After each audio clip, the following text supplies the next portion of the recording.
Hello, hello, everybody. Welcome. I'm literally posting right now on on my link. How's everybody doing? Happy Friday. Oh my gosh. Oh, as usual, we're doing a lot of things all at once. Good to see you guys. Happy Friday. I'm going to make sure I get that music off.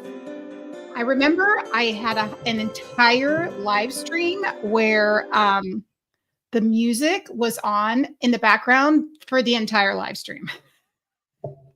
It was hilarious. Okay, so first of all, I need to know in the chat, how is my microphone? So I'm going to check because that has been the thing where we've had challenges.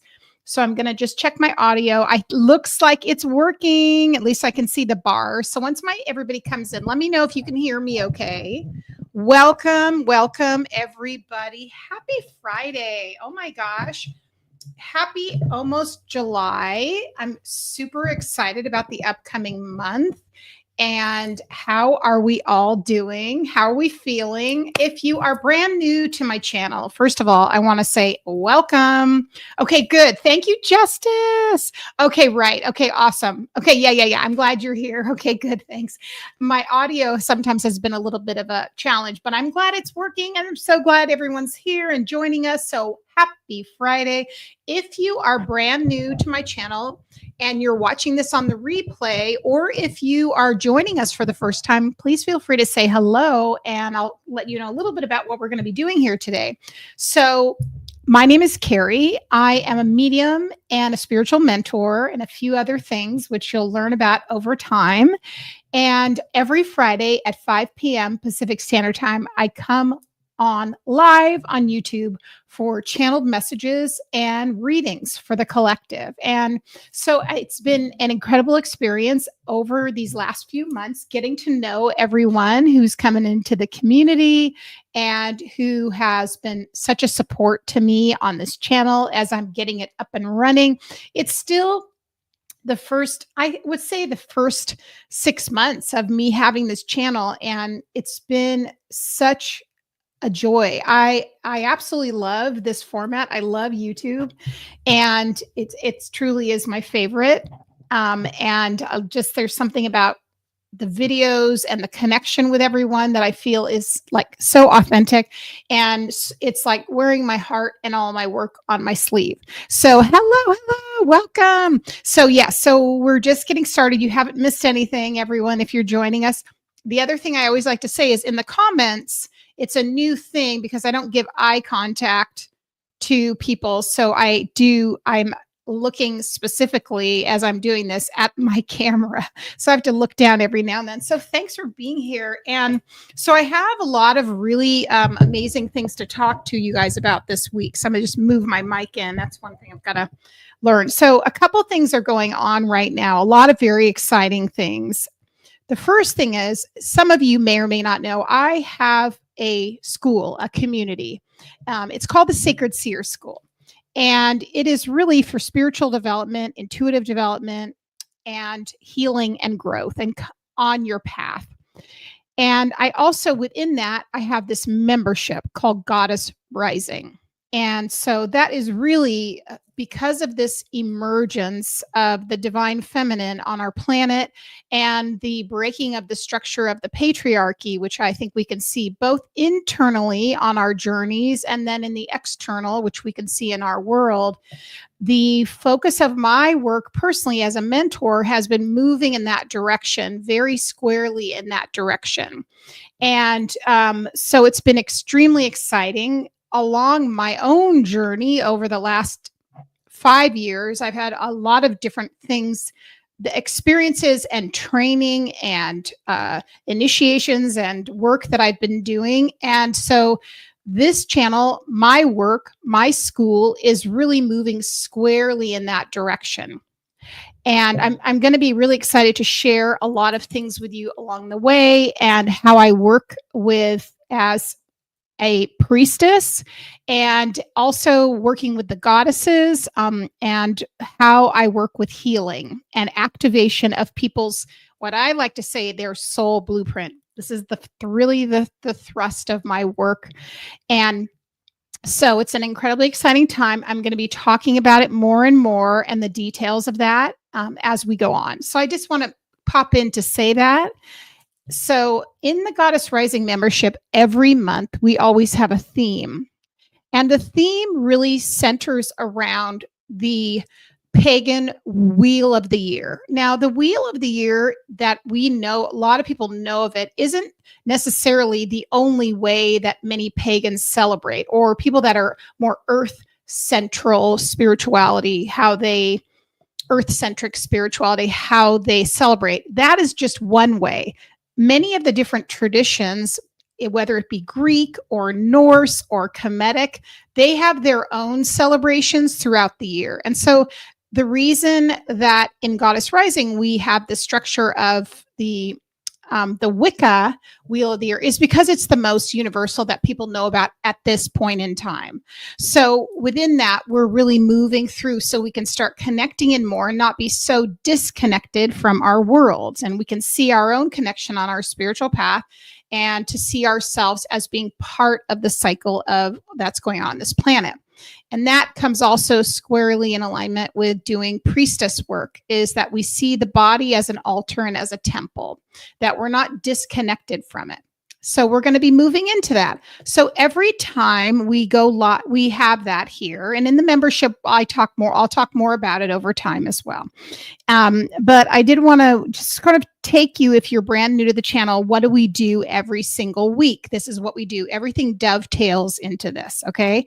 So this is the structure of what we do every week, give or take. I sometimes, we go a little bit off script because sometimes the spirits we work with, the goddesses, have other plans, or my guides in the Akashic Records say, do this instead. And so we work with that, right? So they tend to all work together in tandem. So the first thing we always do is we get a channeled message from the goddesses. Now, I work with, what I call the Rose Council. And the Rose Council is connected in with the priestess, with me being a priestess. So those goddesses, you may be familiar with some of them not so much. So we'll be bringing through one of those goddesses and a message from her and some information and whatever has she say. I think I know who it is today, but we'll continue. And then after that, we go work in the Akashic Records. And if you're new to what the Akashic Records are essentially the energetic template or vibrational history of every soul and their entire existence. And so it has all the information about you, every lifetime you've ever lived and everything in between, your higher self and the consciousness that's found there. Now, a big part of the work I do with my clients one-on-one, but also in the spaces I hold, is I help people to clear the energy of the Akashic Records, because that is essentially where a lot of core memories and blockages and things that keep you out of living in alignment with your true essence reside. That could also be seen as like a higher frequency, or a frequency that's at its core where information starts coming through that affects you. So that's why we do things in this way. And then the final part of this is we have ancestor messages. Now, sometimes ancestor messages is definitely hello. Good to see everybody. I'm going to check in just a second with everyone. I'm so excited to see you guys. So that's why we have this structure. So ancestors are mediumship, but sometimes we can have a group of ancestors come through and they have an overall message for everyone. And then sometimes we have something more specific, like somebody coming through for someone in the group. Last week, I think we had someone come through. A couple of times Christy's had people coming through, things like that. So I'm super excited, and we're going to get started in a minute. I'm just going to read some of the comments from everybody. So I'll just share these too. So Justice says, I definitely feel like this life is what my soul, this live, she means, of course, is what my soul needed tonight. So I'm looking forward to everything you have to share. Oh, well, I'm excited you're here. You're going to make it as well. You're making the experience as well. So I'm so glad you're here. So I want you to feel like if you're watching this later, feel free to comment. Also, if you're here tonight and you don't follow me, if you could do me a favor, it really helps my channel. It helps me spread my work out when people follow, like, share, and subscribe and watch my videos. That's part of the YouTube algorithm, and I'm trying to get this out to as many people as possible so people can get the healing and the work, and it helps my channel tremendously. Yes, so Christy says, my ancestors love talking to you. They love coming here. They know they're going to be represented, right? They're like, someone's actually going to listen to me, right?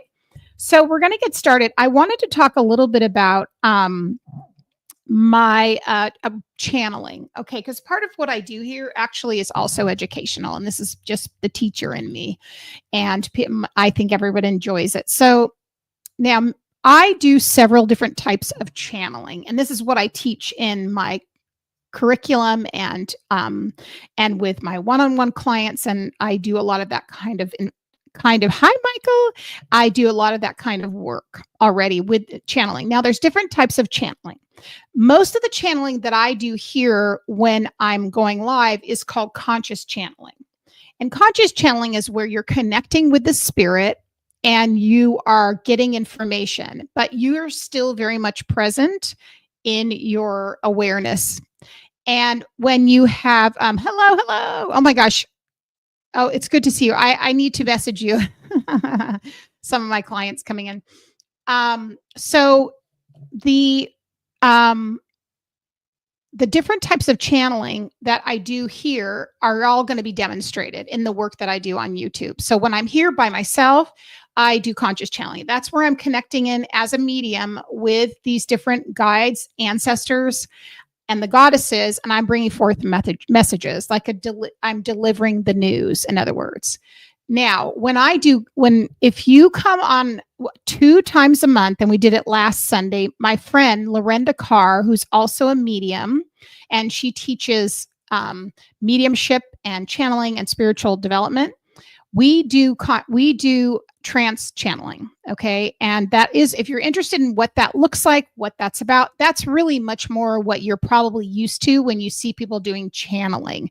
It's really called trance channeling. It's different than the conscious channeling I do most of the time.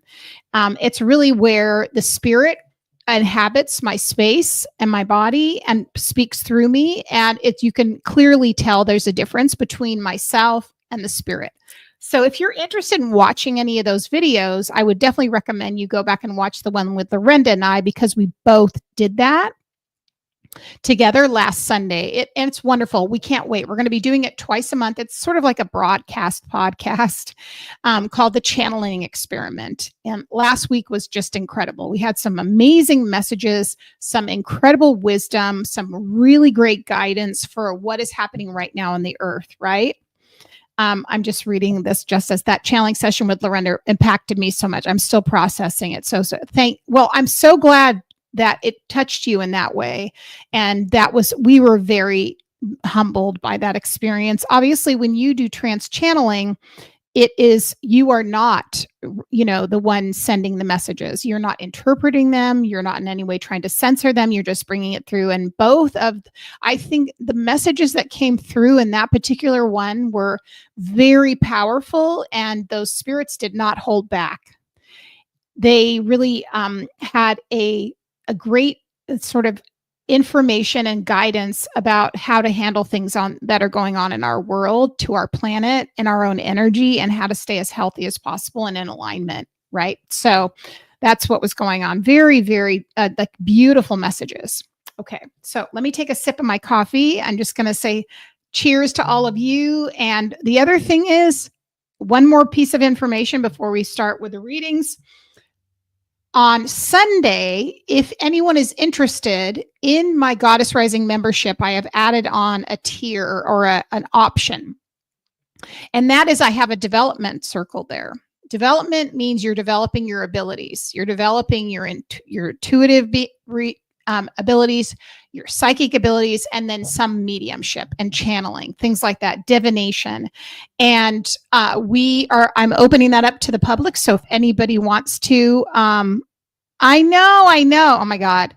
Well, Emma, you and I are going to have to talk about it. She might have to do my priestess program in November. Hang on a sec. More to come.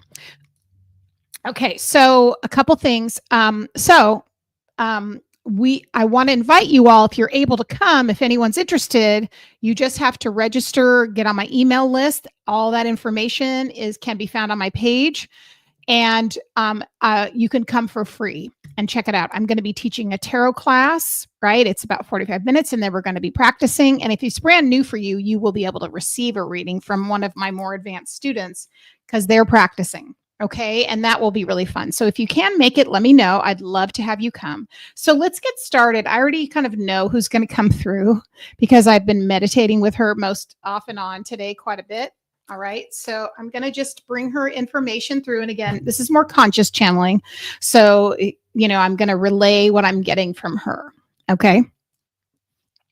Let me just tune in. Okay, everybody, take some deep breaths and connect in with your own intuition, your breath, staying wise and really aligned to your heart, your higher self, your grounding, your energy, bringing yourself into coherence with this space at this moment, seeing who's coming through. Actually, it's not who I thought it was. That's okay. Okay, so I want to say this is so interesting. This goddess is a Scottish goddess. Her name is, I'm going to see if I can say it correctly, in Kaliach. Kaliach. I do have her card, and I'll show you her. So she is an ancient crone goddess from Scotland, very wise, weathered looking. And here to help us on our journey is what she's showing me. Let me see what her message is today. So I feel like I want to just channel her. We'll see what she says. She says, now is a time to shine your light brightly. This is what we talked about last week, all of us, correct? So you might feel weathered and tired and brittle and as if you have nothing left to give. But you must know that you are a part of the light. And the light is what is needed right now on this earth, that you don't want to separate yourself from the light. So you've got to, first of all, forgive yourself for forgetting who you are. Because when you forget who you are, you cannot take charge. You can't take your rightful place. And there is so much meaning when you connect in with your heart space, that even though you might feel like her, brittle, broken, weathered, tired, that you have no energy left, you are still spreading light. To think that you don't have something to offer the world is a grave mistake, she says. And you make yourself very small in these instances. You forget all of the wisdom you have. You're being battered, having difficult times, and that arising like the phoenix is what helps others, to let them know your journey. Don't try to make yourself perfectly polished. Being perfectly polished, no one can find themselves in that. Indeed. I'm going to show you a picture of Kalilach. Oh, good. Okay, hang on. Let me find her. Pardon me. I'm going to move my screen. This is the gorgeous deck, which is the European Goddesses and Spirits Oracles. You guys have been here with me. I'm going to get the book. I haven't pulled this in a few weeks. I've missed it. The Kalilach. Okay, hang on. Yes. Well, it's in November, Eric. It's in November. That's when the program starts, in November. Oh, I know. We love her. Okay, first of all, let me clear the deck. Okay, and then I'll show you guys this deck. Just a second. All right, let's do one more shuffle, and then we'll call in the Kalilach. I think I'm going to actually have her be one of our goddesses later in the... yeah, that's Caradwyn. Okay, I thought it was her. I was like, that was incredible. That was quick. Caradwyn also coming in her crone self. We love it. Okay, let's find the Kalilach. Okay, just a second, because she's here. I do love when the crone comes forth. It's such a beautiful experience. Okay. I love how these goddesses are just stepping forward, and we're getting a rich array. So many of us get to know them and to work with them and that's the thing, when you hold space for these spirits and you do it consistently, you get to know a lot more of them, right? So that's the beauty of it. And you develop this reverence for the feminine throughout history. Yeah, here she is, Kalilach. Thank you so much for being here. Oh my goodness. Okay, are you guys ready for this? This is going to be masterful. Let me show you, first of all, this image. It's going to be a little hard. Oh, actually not too bad. It's from here. The Kalilach, and I'll read this to you. It's probably the best position is right about here. You can see her. Now, what you see her holding are two really important things, and I keep wanting to buy one of these. She has on her staff she's bringing her witchy self in. She's got two hagstones. We'll talk about that in a minute. And then she's holding within her hand, she's got the Celtic knot around her wrist. I'll take a picture and put it on the website later, here on my page. And then she's got this magic, beautiful dust that she's blowing on us. Okay, so the Kalilach. All my Scottish ancestors are like, you found us. I'm saying yes to you. Okay, here we go. That's probably why she was right next to Caradwin. Now, if you're new to how I do things, we do education here. So we will bring forth whatever we need to as in reverence for these ancient goddesses, but I think help us. Okay, here we go. The Kalilach is a Gaelic hag deity. So remember, this is hag stone, right? Which you can find it's essentially, they act as portal stones for magic, spell work, and healing. And they're usually found by either a body of water, but they're used a lot in magic and in spell work. So you can look that up for different things.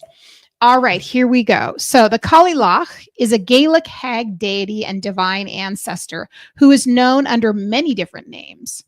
While Kalilach means old woman or hag in modern Irish, the word originated from the Old Irish Cailleach, which translates to veiled one. Do we love that? In Irish, this deity is referred to as the Kalilach Bechara, can't say it. And in Scottish Gaelic, she is known as the Kalilach Bera. The latter possibly comes from Beor or Bur, meaning sharp or shrill, and points to the Kalilach's connection with wild nature, winter, and horned beasts or cattle. She can be interpreted as the personification of the cold season. It's interesting, she's coming to us almost in July, which I think is wonderful.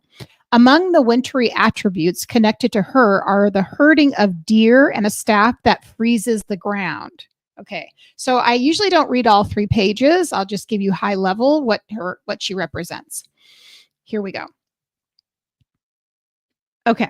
In her seasonal aspect, the Kalilach is connected to the goddess Bridget. The hag rules the winter months between Samhain and Beltane, and the goddess is in charge of the summer months. Interesting. I'm just taking that in. While some interpretations regard the Kalilach and Bridget as 2 faces of the same goddess. Now, wouldn't that be interesting? Wouldn't that be interesting if we found that she is an evolved part of Bridget?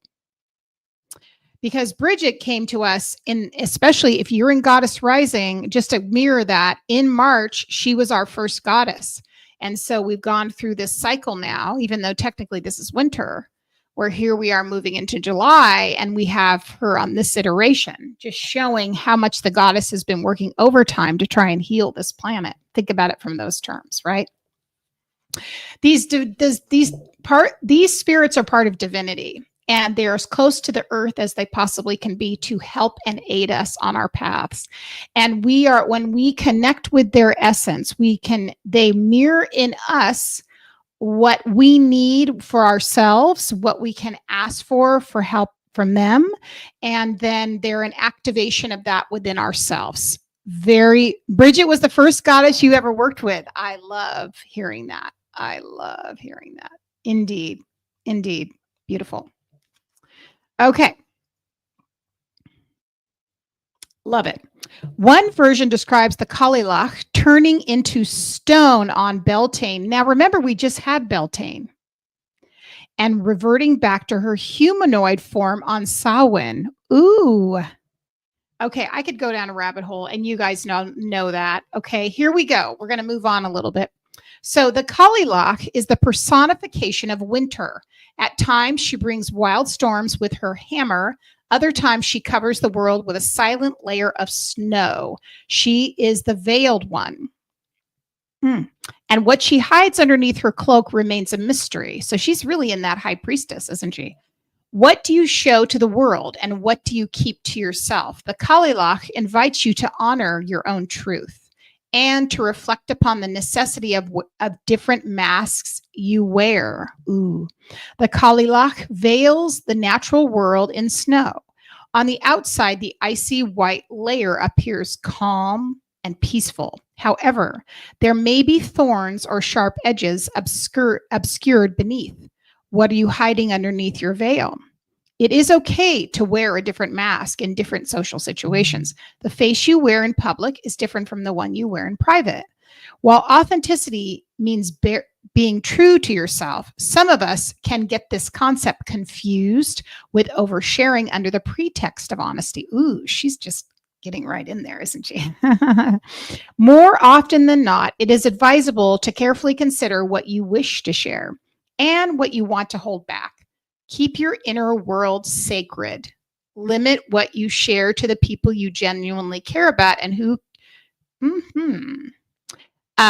genuinely care for you. There's nothing wrong with wearing a different face in public as long as you know what is behind it. Okay, this is very interesting.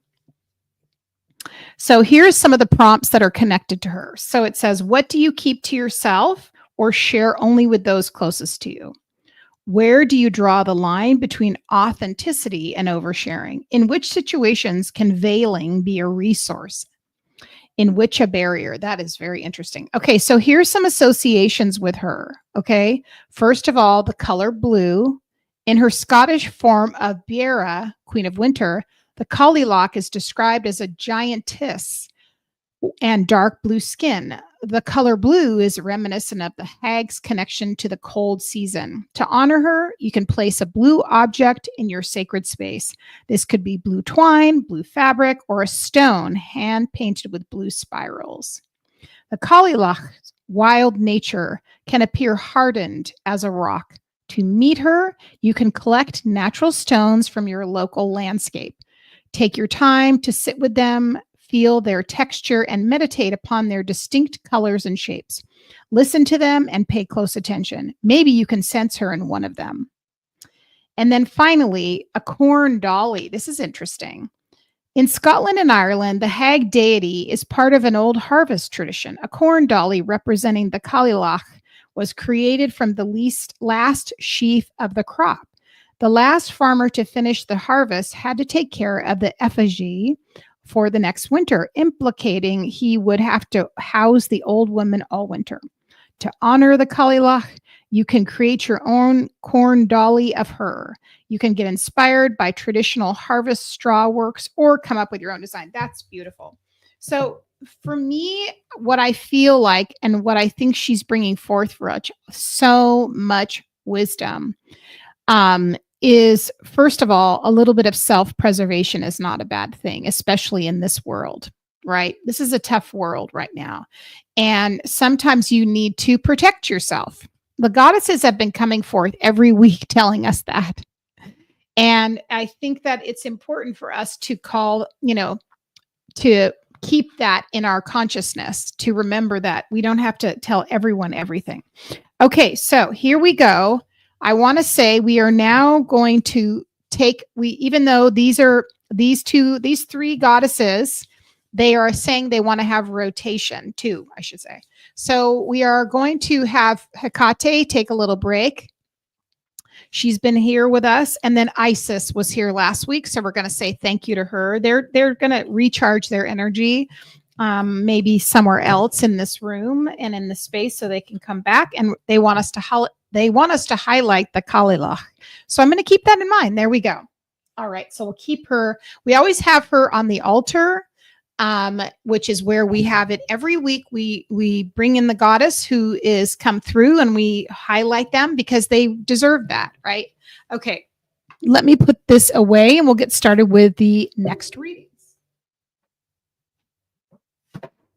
Super exciting. Super exciting. Okay, now these guys. Okay, good. Now we're going to go into our Akashic Records reading. Okay, so this again, every week we have this rhythm, which I love that we do. We do our goddess message, and then we see what do we need to know today? Where are we? Right? And I also want to acknowledge this powerful Cancer energy that we're all experiencing. And, you know, being right here in the season, no matter where you are in either the northern or in Emma's case, the southern hemisphere, the presence of that Cancer energy really has us in a lot of ways shifting and starting to reprioritize what we consider to be our home, right? Ourselves, our home, our sacred space. And so I'm feeling that as we're moving into this, even though, like I said, we're almost in July here, I'm really feeling this internal energy. And I think it's all that Cancer, which is exciting. When I picked up my deck today to do readings for myself, I went right straight into my Crow Tarot. And I was like, I need the Crow today. So we're going to honor that. I feel like that's, makes a lot of sense. Okay, so let's just see. We're going to do a nice, beautiful spread. I have a feeling this reading is going to be a longer, in-depth Akashic Records message, as opposed to a shorter, like several. So let's see, everybody. What message do we need to know? And I'm feeling like I want to use this gorgeous deck that I have, my Pagan Otherworld deck. It's very incredibly, it's got so much character and beauty, and it looks very vintage as well as incredibly oh yeah, then we have a little bit of a sliver of a new moon there. So here we go. Okay, now if you decide to come in and join us in the Goddess Rising membership, I'll just tell you, this coming month, we're doing Mary Magdalene. So if you're joining us and you want to come and hang out in the membership, Mary Magdalene is front and center. We just finished the newsletter. Mary Magdalene's feast day is in July. She's got a lot of messages for a lot of us. So here we go. All right. What do we need from the Akashic? Let me open up the Akashic Records. Just a second. Let me take a moment.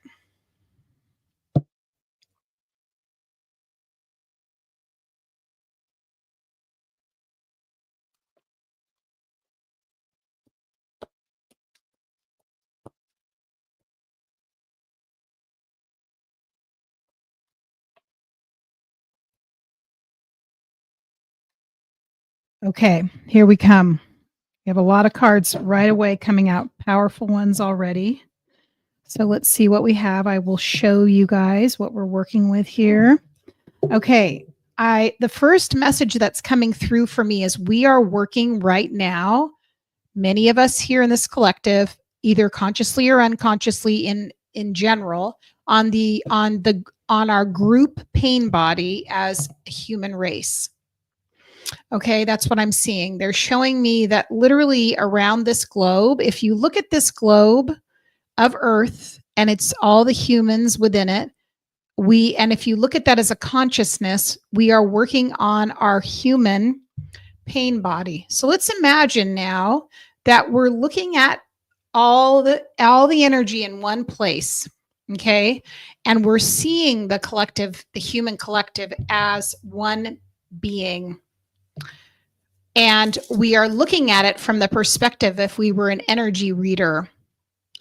And if you are psychic or you want to even try this as an exercise, I want you to be open to this, because I want you to trust whatever the first thing you're getting, put it in the comments.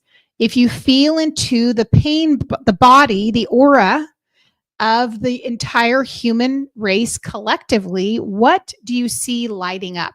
Now, this might be in the form of, you might see an image like in the chakras, that's what I'm seeing. You might get a sense of where the collective is. Now, we're not looking at individuals. Remember, we're looking at us as a collective on this earth. And then in that, we can say, where can we do some shifting and healing within this energy, right? And do we have permission from the guides to do that?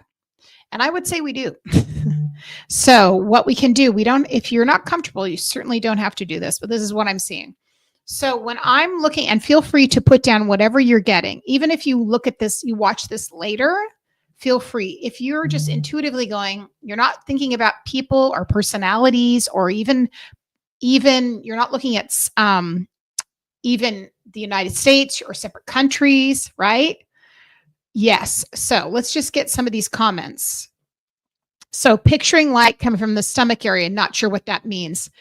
That sounds like the third chakra, the solar plexus. Perfect. And I would so agree with you. So, and you can also feel into it. Like when you feel into it, what are you feeling? Do you feel something in different parts of your energy? So for me, I'm getting a lot in the lower second chakra, which I'll explain that if that's new to you, and also in the throat chakra. So that would be, second chakra is the sensual center. That is the womb space. That is the divine feminine. Okay. That is exactly why the goddesses are coming forward. So if you look at the energy body of the entire, we are working on our womb space, our second chakra, 2 inches below our belly button. And the contaminants there, the toxins there, the way that the feminine has created top of the spine. Okay. Perfect. And if I'm seeing it in the womb space in all these different locations, right? So we're each picking out what we're sensing there. We could do a whole collective energy healing here. So we've got the spine, we've got the stomach area, we've got the lower, I'm getting the intestines, right? So this is the pain body of what the world is doing. So if you ever feel, if you do Reiki, even if you're just starting out, you can look at the whole entire world, right? Yes, it's the uterus. Yes. So that is literally the sacred womb space, right? That's the divine feminine energy. That's the collective. That is sensuality. That is, of course, you can look at it as impregnation. It's physical and metaphorical, but it's also where many feminines have taken on all the pain in their bodies is in the second chakra. Right? So that's the first thing that's coming forth for me that I really get. Okay. So what I'm going to do now, I'm going to send Reiki energy healing to the collective, and it's wherever it's going to be able to clear, wherever people feel comfortable that it will shift, that energy will start to shift. Okay. So let's get into the reading. Now, here's the interesting thing is, this is where we've just been. This is the Ace of Cups. So really the Ace of Cups, the ace is always the beginning. It's an opportunity. It's a seed. And if you look at the water represents emotions, feelings, of course, but it also represents the intuition and the divine feminine. It's a feminine energy. Again, this isn't gender. This is just a role. And if you look at the Ace of Cups representing, this is what we're doing, is this reading of like the collective, we're trying to heal ourselves. Okay. Mother Earth is trying to heal herself. She's trying to clear out these toxic energies. She's trying to get back to a set point. What does that feel like in the collective when that's happening? Well, all the stuff that's buried on top of it is going to feel really uncomfortable.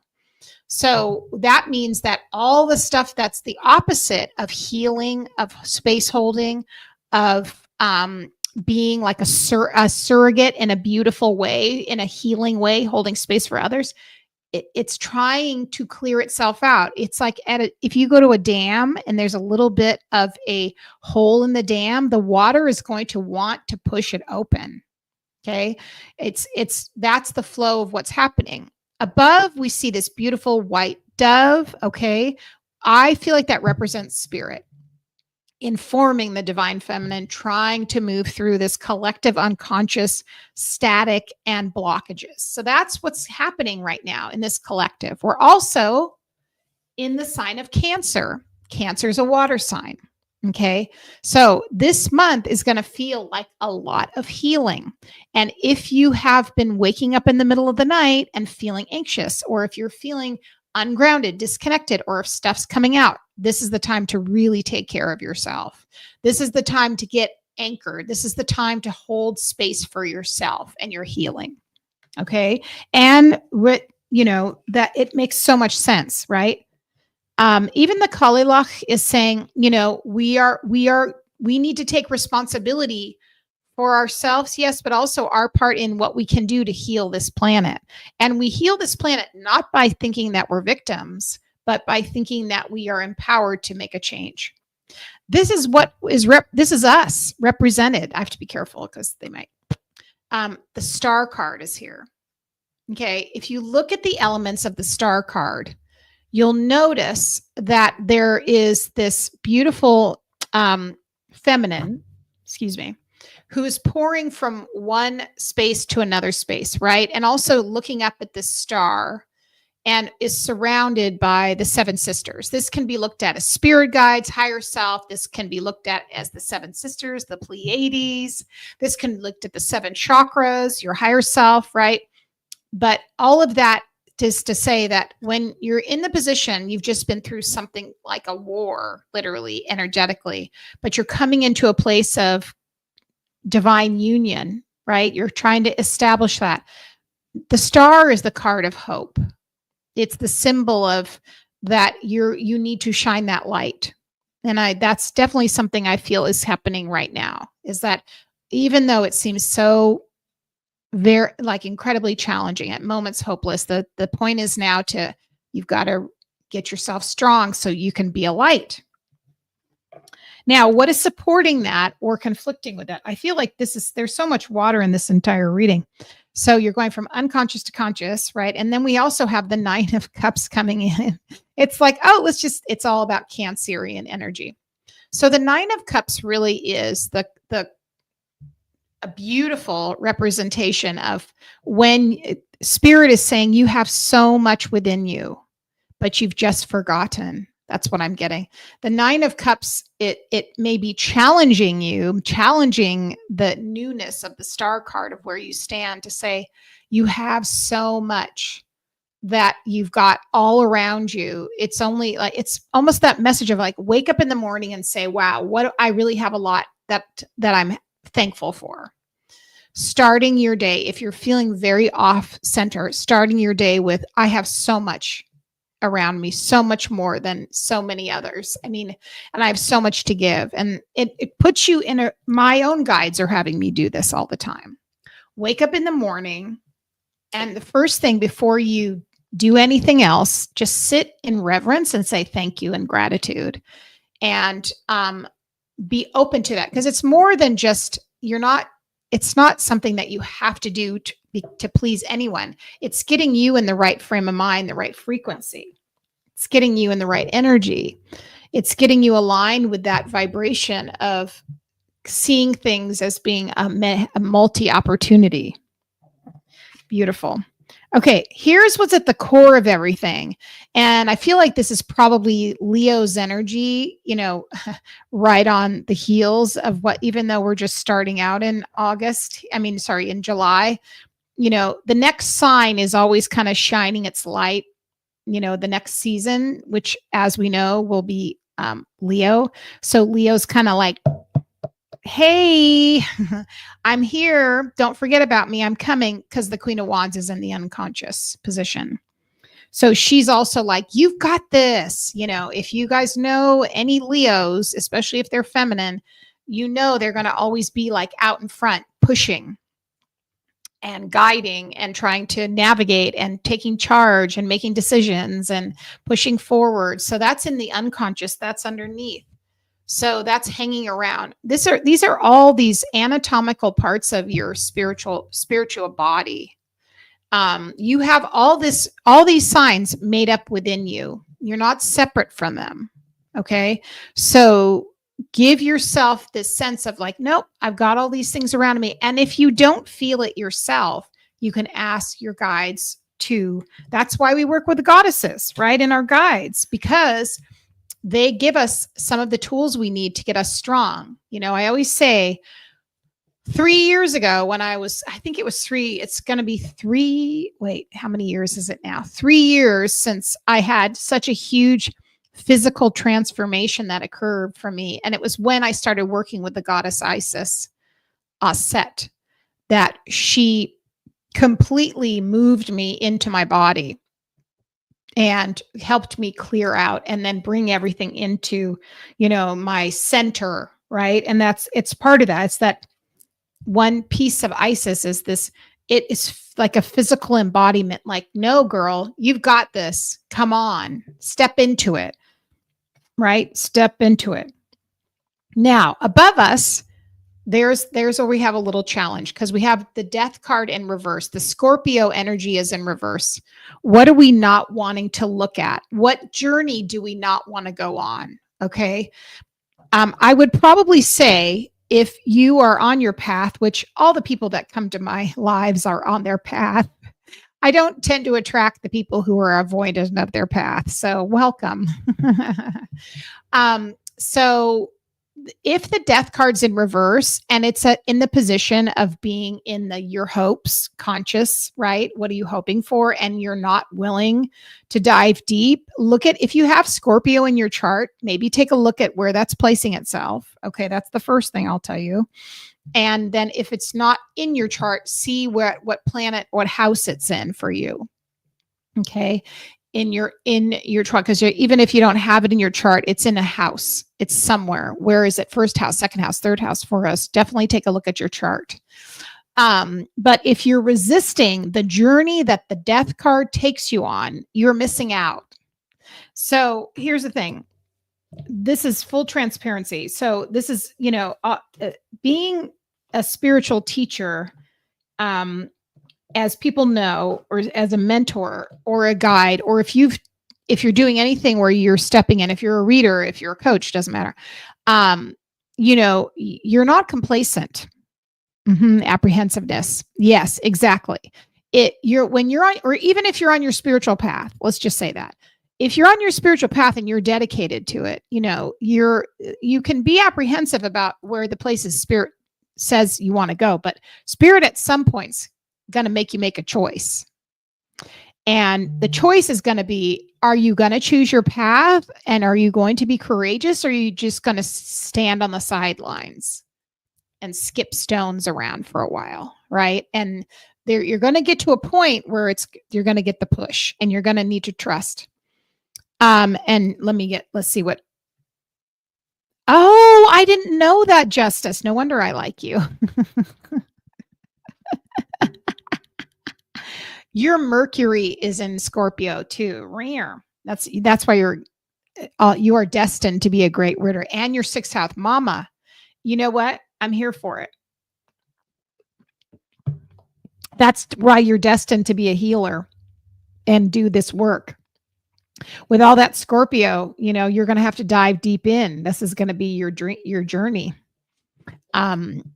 Excited for you. I live in Scorpio. I live in Scorpio and I love it. Anywho, but this is sort of the part of the thing. So where do we feel that? Just ask yourself this now. You don't have to share it because keep it to yourself. But in your energy right now, or what are you holding back from doing? It might be a personal thing. It might be an attempt to do something. It might be a journey you're just not willing to take, a step you're not willing to put your foot down on. But I'm telling you, Time's up. Okay, we got a lot of Scorpios. That's why, see, these are my people. That makes sense because you're Virgo too. Sun, Mercury, and Venus in Scorpio. This is it. This is the life of a Scorpio, right? And then Emma says Ariel says she tends to attract Scorpion women for, yeah, exactly. Not that I'm saying preference. You don't have to have a Scorpio. We're just having some fun. But anyway, so here's what we're getting. So I want you to this week, and you don't have to act on everything right now because we are in Cancer season. So maybe it's about the healing journey, but maybe where are you being drawn to? What do you see going on in the horizon that maybe there's a step you need to take? Is there a change with what you're doing with your work? Or is there some place where you need to step, foot in another direction? Take a peek. Now, right away, the interesting thing is what's coming up. The Page of Cups. Again, another cups, right? Page of Cups in this version, though, is a brand new experience that is on the horizon. This could be new relationship. This could be something new that you're doing that's connected to your heart, your feelings, your creativity, your emotions. Maybe a new experience with new people. Neptune and Scorpio. We love that. We love that. I know that's why you're all here in your spiritual path, all you Scorpio baddies. I take you on a Scorpio journey every week. This is what we do together. I love it. It's the journey. It's the clearing. It's the alignment. So I want you guys to think about, is something knocking at your door that's saying, hey, take the challenge. Do the dance. Where are you headed? Where are you being led? It might be an internal process or letting something go as well. And I'm really being drawn to Hecate's sigil. She's making me stare at it. I'm like, yeah, I'm just looking over at her straightfully. Okay. Anyway, she's like, take the tour bus. Okay. So let's get into it. Here we have another one. The interesting thing in this read is we have pulled the Queen of Wands and the King of Wands. So think about fire and water together. You don't think that they go together because you think that water snuffs out fire and fire makes water boil, right? So how do they, okay, Pluto and Scorpio in the 9th house. Yep, that tracks for you, Michael. That really tracks. So think about water and fire together in your own in your chart. Okay. Where do the planets interact with each other? Again, we're going to be going more into astrology here a bit. If you don't know, it's totally okay. Just feel into it. Mainly it's an energy thing. You don't have to know exactly like the degrees and the transits, just saying, if you know, maybe those placements, and then think about where they are, right? Yay! I'm so glad, Justice. I'm proud of you. Happy. So what the thing that I'm noticing here especially is because here's two things we're being asked to do at the same time. Because of these, we have the pair of the wands. We have the masculine and the feminine of the wands of like Leo energy. I feel like this is a foretelling of what's to come in late July, August. So think about, are you being prepared for something? And there's something with action. Water next to fire, to support each other, they give each other space. Okay, they honor each other's essence, even though they can conflict. But if you think about water in your chart and you think about fire, you don't want to push one out. You want them to coexist and learn to alchemize next to each other. So think about, okay, I feel like I'm meant to go and do something. I feel like I'm making a shift, but I do have to do some work on the interior part of me. I have to work on my emotions. I have to work on grounding. I have to work on health. I have to work on well-being. Okay. They're having me, I'm drawing into my Citadel deck. We love her. So let's get a little bit of that when it comes to archetype energy. What's coming in? What is this about? Around us. Okay, that's what it is. Okay, it's who's around us. That's what they're saying. Okay, let's see what this is.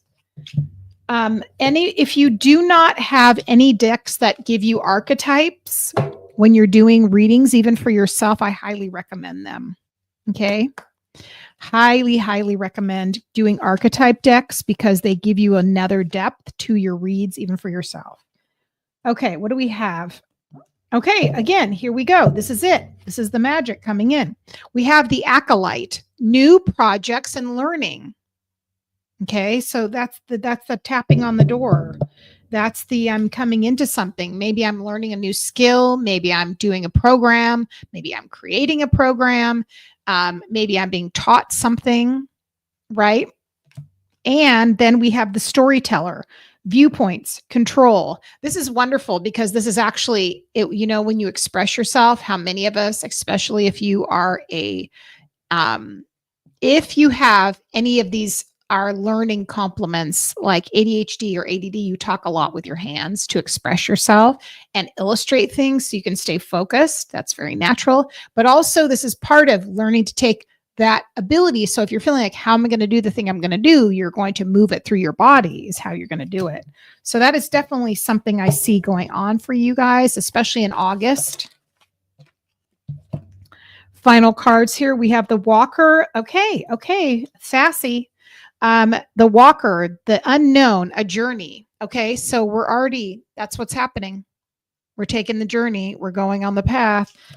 We have the sun coming up in the horizon. This reminds me a little bit of the journey that we see with the moon card, as well as a little bit of the temperance card, this energy, right? So again, we're learning to alchemize and honor the different stages we're in, right? There's definitely a change moving from one section in your feminine into the masculine. Okay, here we go. Love these comments. And then finally, we're getting priest, which is perseverance and faith. There's a big third eye right here, right? Trusting your inner vision. I feel like I've always lived into my Scorpio as an armor, but my Aries moon and Gemini rising is what is being shaped for me. Right? I love that. That's very important to have all your aspects working, right? Love it. Love, love, love.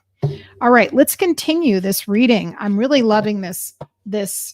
It's a very alchemizing kind of reading. So there we go. But then what do we have? Here's what we have to know. Okay. What do we have around us? Okay. Little tough energy here. We have the 10 of swords. Okay.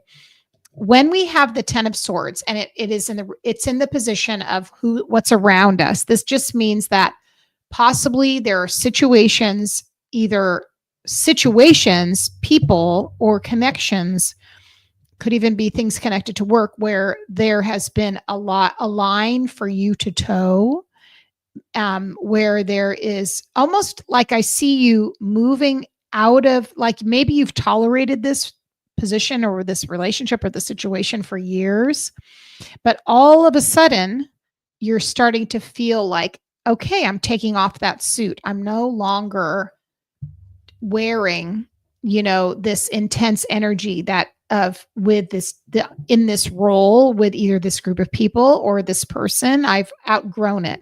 The 10 of swords, sometimes people get a little bit resistant and fearful of it, but what you can really know, it actually is a good sign often of what you're finishing, what you're ending, what you're no longer doing anymore.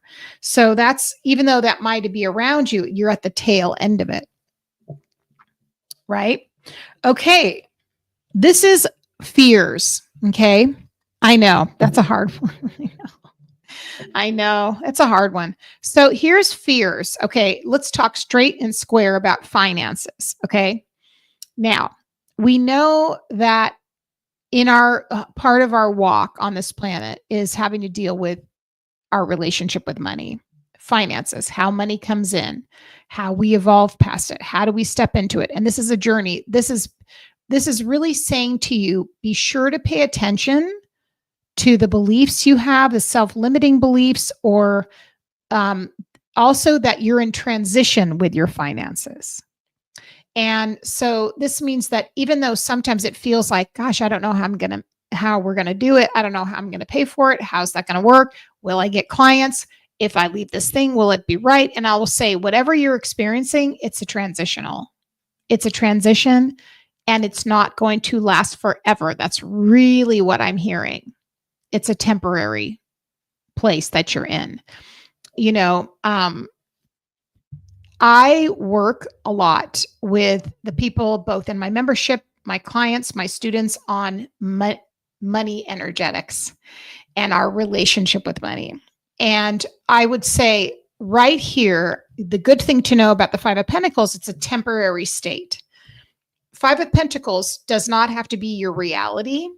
It doesn't have to be the station at which you stay and hang your hat. It can be something that you comes up, that you deal with, that you clear out, and then you move into a different vibration. Doing any kind of deeper ancestral clearing work, very helpful when it comes to money matters or money blocks, if some people call it that. That's the phrase they use. I would also say look into Neville Goddard's revision. Neville Goddard was a metaphysician who was alive in the 1930s, and he did a lot of work on the law of assumption and the law of attraction. And that is extremely deep-rooted work that can really help you shift your perspective when it comes to finances, right? So keep that in mind. Okay, keep that in mind. Okay. Here's the final card for our reading, and then we'll also pull an oracle for this as well. So we have the midway moon. Okay, so this means that there's two things that are coming up for me. So first of all, let's just look at it for what it is, right? That means you're at a halfway point. The outcome here is that you really are at a halfway point. And I honestly feel this energetically. As we mentioned before in the beginning of this reading and then throughout, we are at this point where we do need to be in our Cancerian energy. We need to understand our home. We need to understand our own bodies. We need to understand energy in our lives. We need to understand how the emotional body of the planet affects us. And then we need to learn to attune our energy to a higher vibration so that we can clear out energy. And then at the same time, taking a look at what's coming up around the corner when we are looking at all this fire energy, the Leo energy, as we've got some ways till we get there, but it's on the horizon, right? It's coming around the corner. So taking those two sort of parts of self, right? The yin and the yang, masculine, feminine, emotions and inspiration or action. That's a perfect squaring of the moon. That's where you're at right now, this coming week. So focus on being in that in-between space and see what's on your horizon. Okay, now let's go ahead and pull some oracle cards and then we'll move into the ancestor reading. Hang on a sec. Which do we want? What are we going to pull today? We will see. We will see. Again, I'm so in love with the urban crow. I think I'm going to go for that.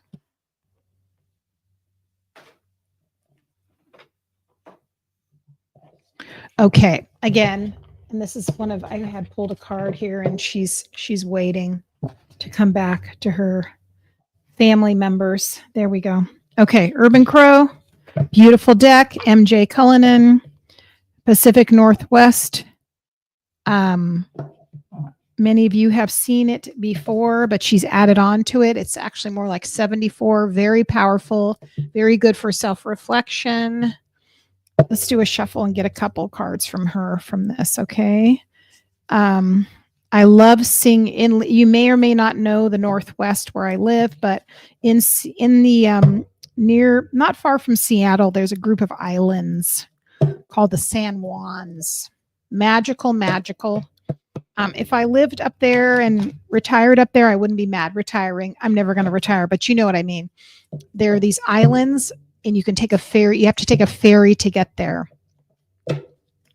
And so, but MJ Cullinan, who created these decks and also the Crow deck, often I see her now when she's doing her social media posts. She's a girl after my own heart, a woman after my own heart. She'll be up. She lives on one of the San Juan Islands. I don't think she lives on Orcas Island. I think she lives on Bainbridge. You guys can look it up. I highly recommend it. And she's up on this hilltop and she often does some of her card pulls from there. every now and then she has this gray fox that comes up and just interacts with her. Anyway, I just had to share that. Very magical. So let's see what the message is today. We'll take a few from her and see what she has to tell us. Okay. Again, it's so ironic. Oh, perfect. It's so 2 symbols from 2 of my goddesses just came out. We'll do that. Thank you so much. Okay, let's see what we have. All right. So the first thing I want to recognize in this deck, she only has single words. So you can I want you to write in the comments in the chat how these resonate for you. Okay, you can say me. The first one, I'm not going to tell you how you'll get this symbolism. We have forgiveness, right? Then we have trap. We have alley. And the final card, the sealing the deal, we have teamwork. Okay, feel free to share what your reflections are on this. So I'm going to tell you right away for me, because this is how it is for me. I have 2 of my goddesses coming forward. I have Hecate coming forward with her symbol of the key. I'm sure you picked up on that already. And then I have a white rose representing the Magdalens. And one version of the Magdalene. If you know about the Sisters of the Rose, I'll be talking more about that. There's different parts of the rose and they represent different things often. So I have both of them coming forward. And then there's red roses here as well. Okay. You'll notice the key is buried underneath, right? Trying to get to the rose. The rose can also indicate one's womb space. Remember at the beginning of this reading, we were talking about looking at the energy collectively of the consciousness of the planet and the human race. We were looking at the womb space. So, and crows, they pick at something, they're a little scavengery. So they're picking at something in order to get to the purity, right? And that's very Hecate. She's going to lead you there. So think about that in your own space, your life, how you reflect the world around you and the work you can do to get back to a space. Forgiveness, maybe forgiving self, and do we have to forgive everyone? We do that for ourselves. Okay. So a couple things here. We have the word trap and then alley. I kind of feel like these go together, these big garbage cans. So for me, this is more of like where the root work is, the second chakra work, the clearing work. Okay. So often what we do, instead of looking at when we're looking at the pain body or energy wise, right? We can say that sometimes we look at outside of ourselves and either weaken ourselves and don't always say what maybe is wrong we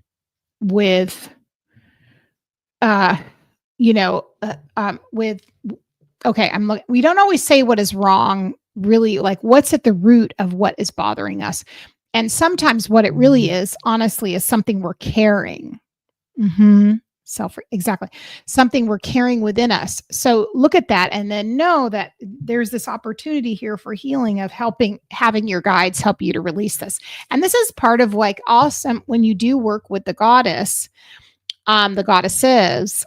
that they can help you with healing in a very big way. Okay. Next, we have teamwork, and I'll look at your comments in one sec.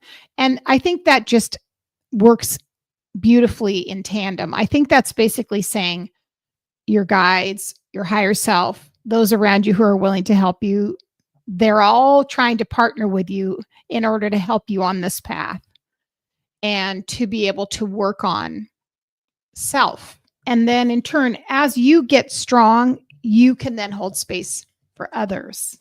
Okay. All right. Let's look at the comments and see what everybody said. Soak Up the Sun by Sheryl Crow is playing in my head. Don't know why. Oh, yes. That makes a lot of sense. I love that actually, and I love that song. But for me, that justice, that reminds me of in the beginning of the reading, when we had the fire coming in and helping to illuminate and to bring forth, and to have the light possibly illuminate some of the shadow, you know. Let's see what we got here. All cards make me think of me and my inner child relationship. Yes. Beautiful. So beautiful. Okay. I definitely heard self-forgiveness. I love that. Hello, Amber. Trap and alley made me think of distracting ourselves from dealing with things. And that tracks.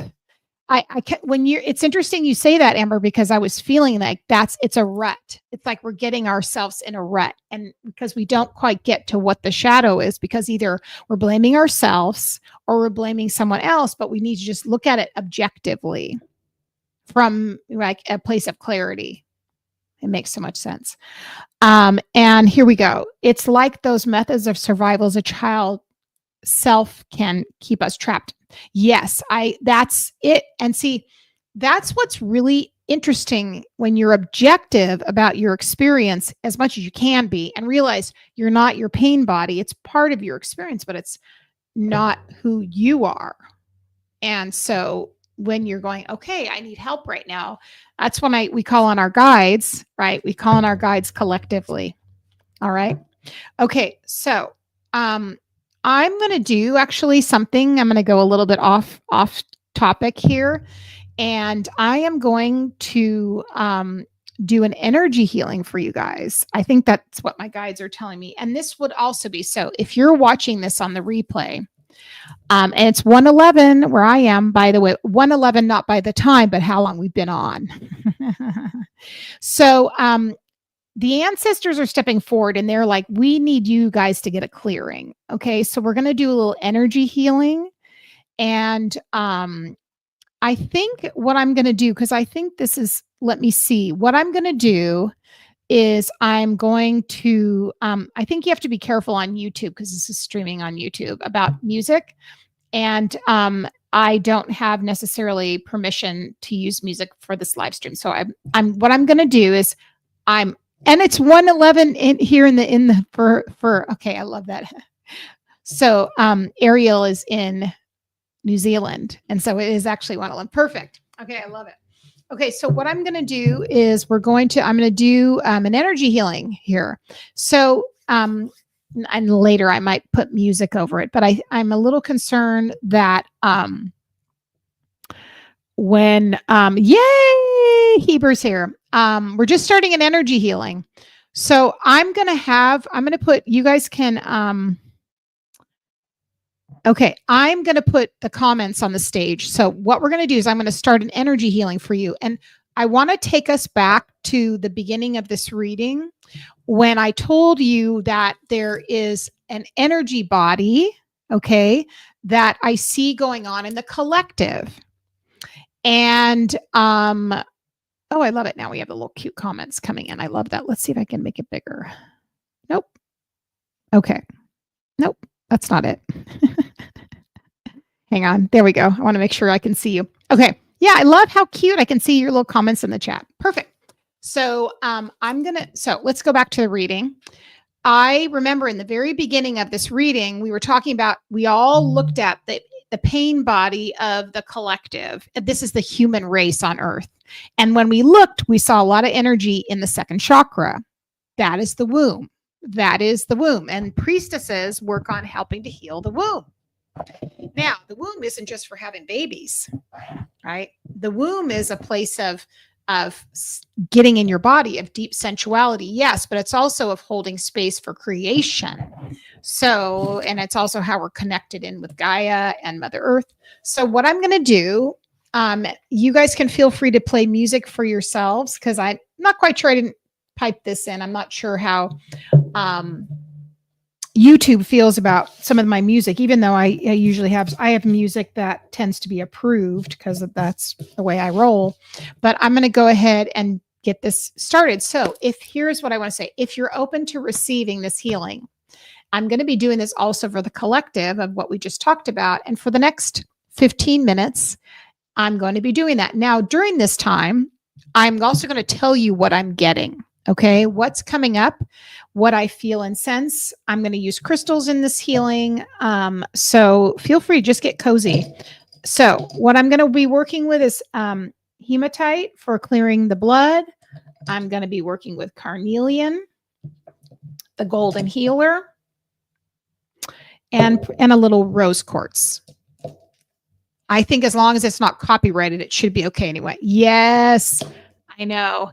That's my rub is I haven't vetted that music. I'd have to I do have, it's a little tricky. I'll probably stay away from it for the moment and I'll figure this out by next time. Okay, so you guys can just relax in. I'm going to tell you what I'm seeing and sensing as we go, and let's get started. So go ahead and just open up your energy. Take some nice deep breaths. We're going to be starting at the top of the chakra system, which is at the top of your crown, your upper chakras, and then working our way down. Okay. So I'm going to just scoot back a little bit. So I think I'm going to actually start with the carnelian. I'm hearing that. Okay. So you guys can just relax and I'll kind of tell you what I'm getting as we're going. So again, this is a healing. We're doing a little Reiki here. All right.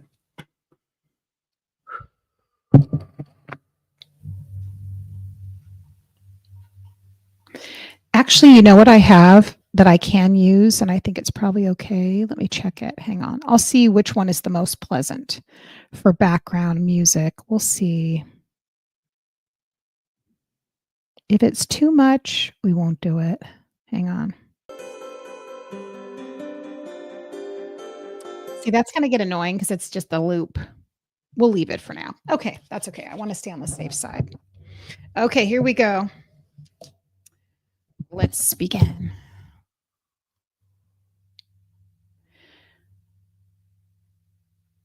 So I want to say I'm seeing some energy here around withdrawals from something. So then this may not be you, so you don't have to claim it. Just adjust. So you don't have to claim, if this is not your energy, you don't have to claim this. I'm getting withdrawals from something. So I feel like, are some of you either giving up caffeine, even maybe nicotine, or maybe sugar, but there's a withdrawal from something? And the thing I'm hearing from your guides is good job that you're clearing that out. I also feel like you're hearing from your guides about how to navigate this and your higher self. And I think there's a habit that your guides are saying it's time to put it down. There's also a thing about drinking more water. So needing to really lean in and drink as much water as possible is coming up in your energy here. So we're going to lean into that energy coming in. By shifting this out of your way, it should be a lot easier to feel it in your body because you're not so much up in your head. Okay.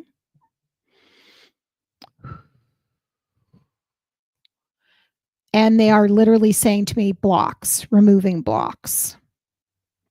You're also anchoring in a lot of light right now as you're doing this. I just want to validate that. And then many of you are having these out-of-body experiences, these astral experiences. But there's lack of clarity to it too. So part of that they're saying is make sure when you have like something of an astral travel or an out-of-body experience that you specifically are telling your guides that you want to be as clear as possible when you're having them. If you're astral traveling, if you're doing any kind of remote viewing. So we're moving down around, they're shifting me to around your jaw. Okay. I'm going to shift my crystal to the hematite now.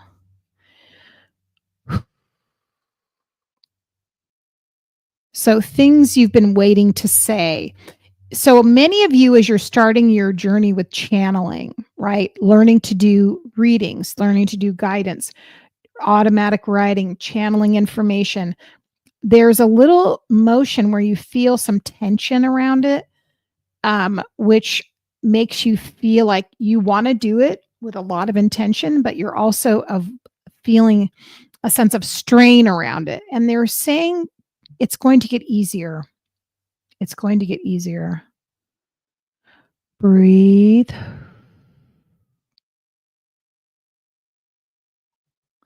There's definitely tension around the jaw. I'm seeing this thing with chewing, like a nervous habit, or chewing, like either probably grinding your teeth or your jaw clicking.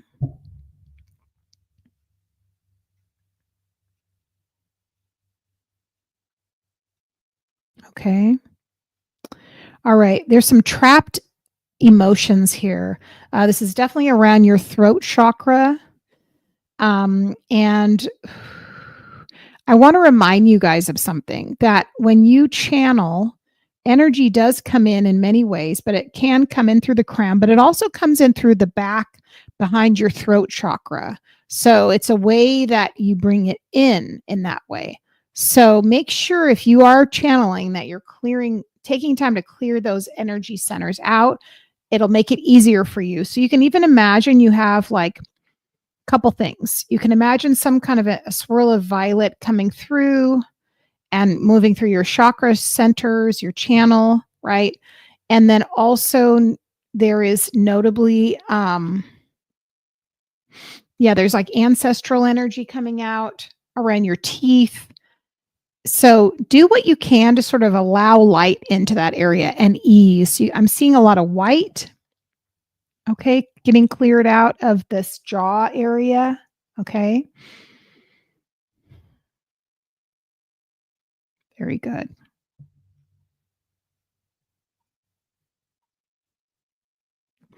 I'm also getting a symbol of an anchor here, okay? You're being handed an anchor. And the anchor is to help you feel more connected to your body.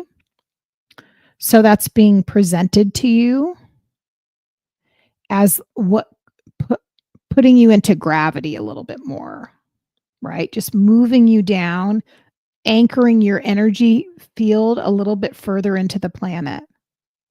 Okay.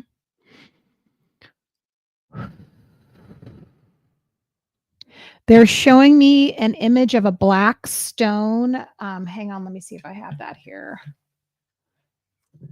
Okay, I do. Thank you. Okay. Switch. A little bit of obsidian here. Okay, let me read the energy in the fifth chakra. We got a lot of busy energy in there. There is like a capsule of energy here. There's fear, frightened, feeling a sense of being frightened, feeling a sense of having your words be misunderstood, not being able to speak up. So just clearing this out.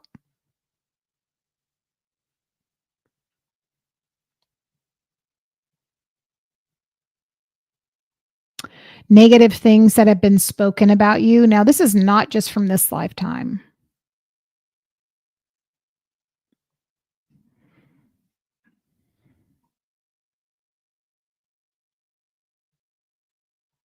This is like I don't know if it's ancestral or if it's a past life, but it's an energy of an older woman telling you to be quiet, right? You have black stones in front of you. Perfect.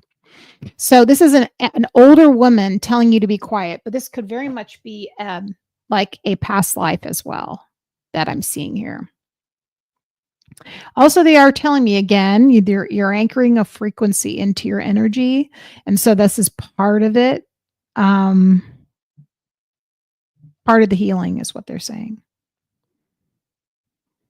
There's also an energy of gatekeeping in here. Like someone didn't want to tell you something.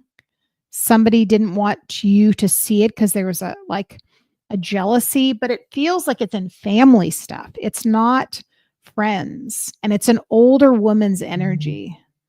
So it feels like the same person. Yeah, not good. Not good. It's like a real like a negative energy. It's like tar. That's what it looks like. Mhm.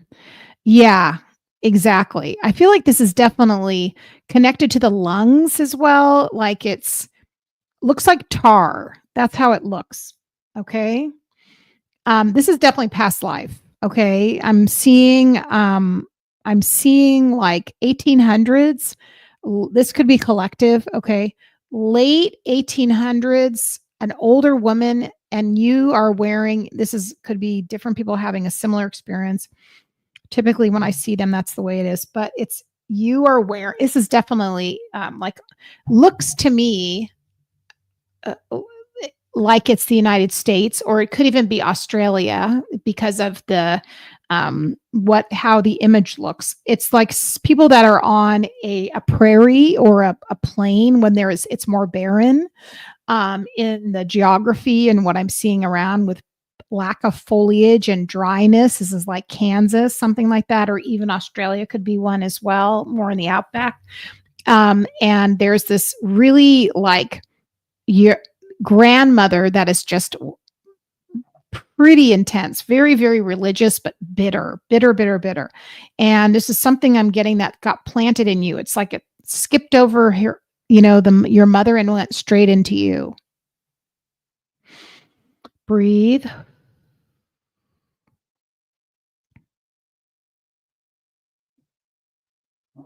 This energy gets kicked up now. I'm hearing because of there's similar people in your atmosphere that kick that energy up and remind you, even though that's not this person, but it brings it up, right? Remember we said how earlier when we were looking at the energy of the alley and then right, the alley and then the other one, I can't remember the name of the card. You guys know what I'm talking about. Where's the other one? Trap. It reminds me of that energy. It's like something you've taken it on as your own. Sometimes when we have people in our lives when we're children that are the ones, they're the problem. You aren't the problem, but you take it on as your problem. That's what this reminds me of. Breathe. Yeah, it's wrapped around the heart chakra. I'm being drawn to this image. One of my best friends gave me this beautiful wooden two-tone heart, and I have it on my vision board, and I'm being shown that like in a beautiful way of like coming back to yourself, right? And right, exactly. People from the UK were shipped to Australia, bad people. They called palms prisoners of the magistrate. Exactly. Then it feels just very barren, really barren, right? Uh-huh. Exactly. I would not be surprised. Um, that does not surprise me. Okay, let's keep moving down. This is in the rib cage as well, for sure.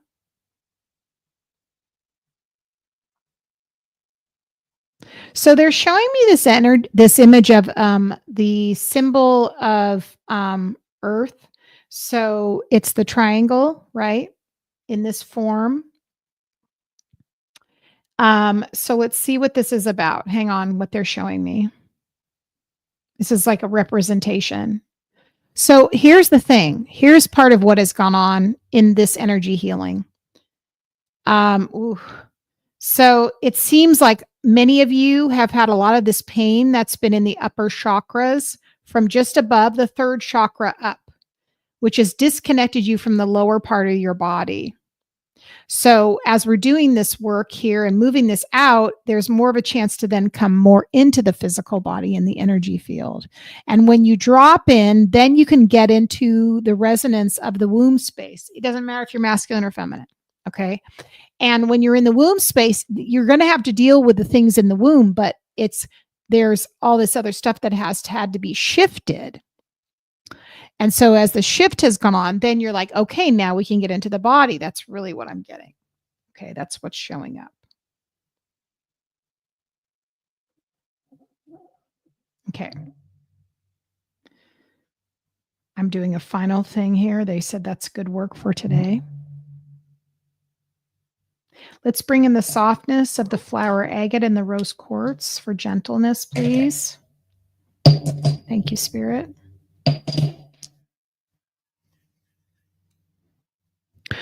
And breathe.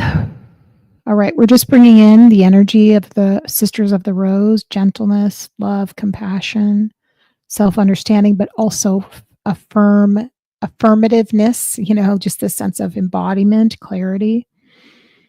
I see them all sort of surrounding you in a circle,